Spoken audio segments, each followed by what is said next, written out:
నమస్తే. మన ఛానల్‌లో ఎన్నో ఆధ్యాత్మిక కార్యక్రమాలు చేస్తూ ఉన్నాం. అందులో భాగంగా భారతీ శంకరపీఠం వ్యవస్థాపకులు నాతో పాటు ఉన్నారు. తిరుపతి మూర్తి అవధాని గారు. నమస్కారం గురువుగారు. ఓం శ్రీ మహాగణాధిపతయే నమః.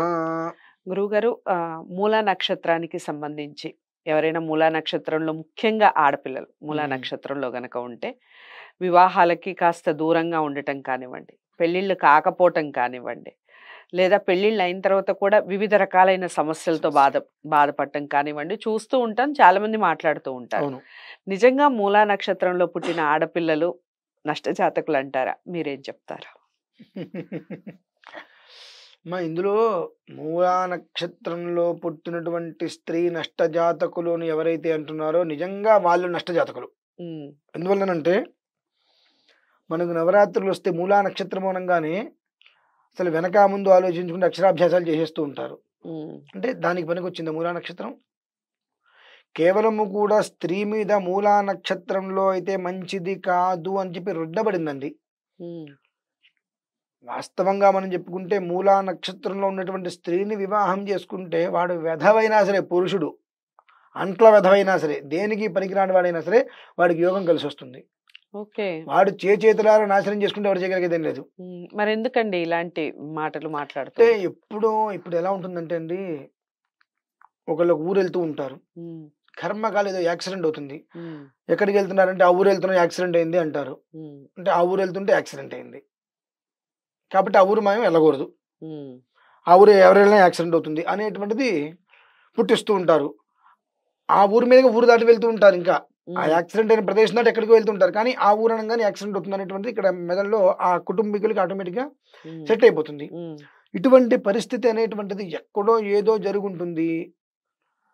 ఏదో వివాహం సమయంలో ఏదో అనర్థం వచ్చుంటుంది. ఆ ముహూర్తం పెట్టే విషయంలోనో లేదంటే గనక ఎక్కడో జరిగేటువంటి దాంట్లో చిన్న అనర్థం జరుగుంటుంది. హ్మ్. ఏంటి అనగానే ఏముందిలే గనుక అంటే మూల కూర్చున్నాడనేటువంటి విషయానికో దేనికో ఆ మూలే అని నాలుక వదిలేస్తుంది నాలిక. ఆ వదిలిన హ్మ్. దానికేమవుతుంది, ఆహా! మూలంటే అమ్మాయిది మూలా నక్షత్రం గదా! హ్మ్. మూల అన్నాడుగా ఆయన. ఆ మూల అనే పదం దేనికన్నాడు అనవసరం. హ్మ్. కానీ ఈ మూల అంటే అమ్మాయిది అంటే మూలా నక్షత్రం అమ్మాయిని చేసుకుంటే ఇలా అనర్థాలొస్తాయి. హ్మ్.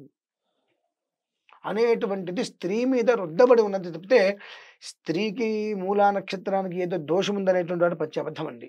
హ్మ్. అది చాలా దోషభూయిష్టమైన మాట. స్త్రీకి మూలా నక్షత్రం పనికిరాదు అనటానికి. అలా అనుకుంటే మొత్తం అభిజిత్తుతో కలిపి 28 నక్షత్రాలున్నాయి. అంటే తత్మా 26, 27 నక్షత్రాలు స్త్రీలకు బాగా అంత యోగిస్తున్నాయా? అంటే పురుషులకు యోగిస్తున్నాయా? హ్మ్. అంటే వీళ్ళు కంకణం కట్టుకొని గాల్లోకి ఎగిరిపోయారా? వాళ్ళేమన్నా భూమిలోకి పాతుకుపోయారా? హ్మ్. అవును. కొన్ని మన ఆలోచనలు బట్టి ఉంటాయండి. హ్మ్. మన ఆలోచన అనేటువంటిది ఎలా అయితే ఉంటుందో, దాన్ని అనుసరించే ఉంటుంది ఏదైనప్పటికీ కూడా. హ్మ్. ఆ ఆలోచన సరిగ్గా లేదు అనంటే, ఎంతసేపటికి కూడా తప్పు ఎదుటివాడి మీద ఎత్తడానికే మనం ప్రయత్నం చేస్తాం. ప్రయత్నిస్తుంటాం. సాధ్యమైనంత వరకు తన తప్పు తను తెలుసుకుంటే జీవితాలు బాగుపడతాయి. కానీ తన తప్పు తను తెలుసుకోకుండా ఇగో, అహం అనేటువంటి 2 అడ్డొచ్చి ఎదుటివాడి మీద ఎంతసేపటికి నింద వేయడానికి మనం ప్రయత్నం చేస్తాం కనుక, అవును. పాపం ఆ స్త్రీ అనేటువంటి ఆవిడకి పదానికి మూలా నక్షత్రం అనేటువంటిది కంటకంగా తయారైపోయింది. చూసాం. మ మ మ ము మూలా నక్షత్రం అమ్మాయిది అబ్బెబ్బెబ్బే! వద్దులేండి నేను అనుకునేవాడిని. నీకేదో జన్మలో నువ్వు చేసుకున్నటువంటి పూర్వజన్మ సుకృతం కొద్దో గొప్పో బట్టి ఆ అమ్మాయి నీ ఇంటికి రాబోతుంది. అది కూడా నీకు పోయి నువ్వు దౌర్భాగ్యాన్ని అనుభవించే స్థితి ఉంది కాబట్టి ఇప్పుడు ఆ అమ్మాయిని వద్దామని చెప్పి మనసులో అనుకోని మీ ఇష్టమండి అంట బయటికి.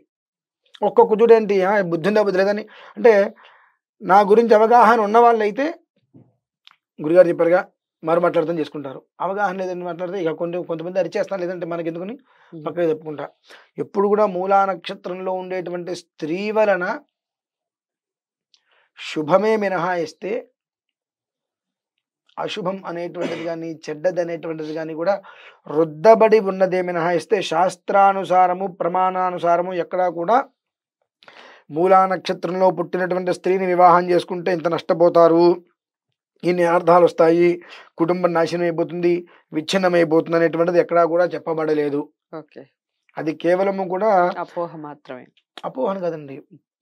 కొంతమంది స్త్రీలు, నానుడి. పురుషులు కలిసి అదే స్త్రీ మీద రుద్దబడింది. హ్మ్. ఒక ఇంటికి మూలా నక్షత్రం ఆవిడ వివాహం చేసుకొని ఎళ్తుంది. హ్మ్. వాళ్ళ కొడుక్కి పెళ్లి చేయాలంటే మళ్ళీ మూలా నక్షత్రం అంటే ఆవిడే మూలా నక్షత్రమా అంటుంది. అంటే నీది మూలా నక్షత్రం అయితే నిన్నెవరో పెళ్లి చేసుకున్నారుగా, నీ భగవంతుడి అనుగ్రహం నీ జీవితం బాగానే ఉందిగా, నీకు ఒకరిద్దరు సంతానం పుట్టారుగా, వాళ్ళు మంచి పొజిషన్లో ఉన్నారుగా, మరి నీ కొడుక్కి మూలా నక్షత్రం అమ్మాయిని ఇవ్వాల్సి వస్తే మూలా నక్షత్రమా? అంటే నీ నక్షత్రాన్ని నువ్వే హేళన చేస్తున్నావు అంటే ఆడదానికి ఆడదాయ శత్రువు అనడానికి ఇటువంటి కేవలం ఇలా ఇటువంటివన్నీ కూడా రుద్దబడనివి మినహాయిస్తే శాస్త్ర ప్రమాణానుసారము కూడా ఎక్కడా కూడా స్త్రీకి మూలా నక్షత్రం పనికి రాదు అనేటువంటిది గ్రంథంలో అయితే ఎక్కడ చెప్పబడలేదండి. ఓకే. అలానే పురుషుడికి ఉన్నాయి కొన్ని కొన్ని నక్షత్రాలు పురుషుడికి పనికిరావు అని. ఏ నక్షత్రంలో ఉండే స్త్రీని వివాహం ఆడితే అద్భుతంగా ఉంటుంది అనేటువంటిది ఎందులోనూ ఉండదండి. ఆ ఒక్క నక్షత్రం పిల్లవాడిది పిల్లది ఇద్దరి నక్షత్రాలు అనేటువంటిది సాధన తార, మిత్రతార, పరమిత్రతార ఇవైనయా లేవా, ఆ తారాబలం అనేటువంటిది కుదిరిందా లేదా అనేటువంటిది చూస్తారు. లగ్నంలో షష్ఠాష్టకం లేకుండా ఉందా అనేటువంటిది చూసి ఓకే బాగానే ఉంది అని నిర్ణయిస్తారు మినహాయిస్తే ఈ నక్షత్రంలో పుట్టింది కాబట్టి ఈ స్త్రీ ఈ పురుషుడు అంత అద్భుతానికి వెళ్తాడంటే ఇప్పుడు చంద్రబాబు నాయుడులో పుట్టినటువంటి ప్రతి ఒక్క మనిషి చేయమ్మవాలి. బాగా చెప్పారు. వాస్తవం కదండి. మరి కాబట్టి నక్షత్రాన్ని అనుసరించి నడవదండి. వాడికంటూ ఒక లగ్నం ఉంటుంది. ఆ లగ్నాన్ని అనుసరించి వాడి పరిస్థితి ఏంటి, విధానం ఏంటంటే విషయం తేడదలవుతుంది అక్కడ. అది పరిస్థితి. చాలా చాలా బాగా చెప్పారు. మూలా నక్షత్రానికి సంబంధించి చాలా మందికి డౌట్స్ ఉన్నాయి గురువు గారు. ఈ వీడియో ద్వారా చాలా చక్కటి వివరణ ఇచ్చారు. నమస్కారం.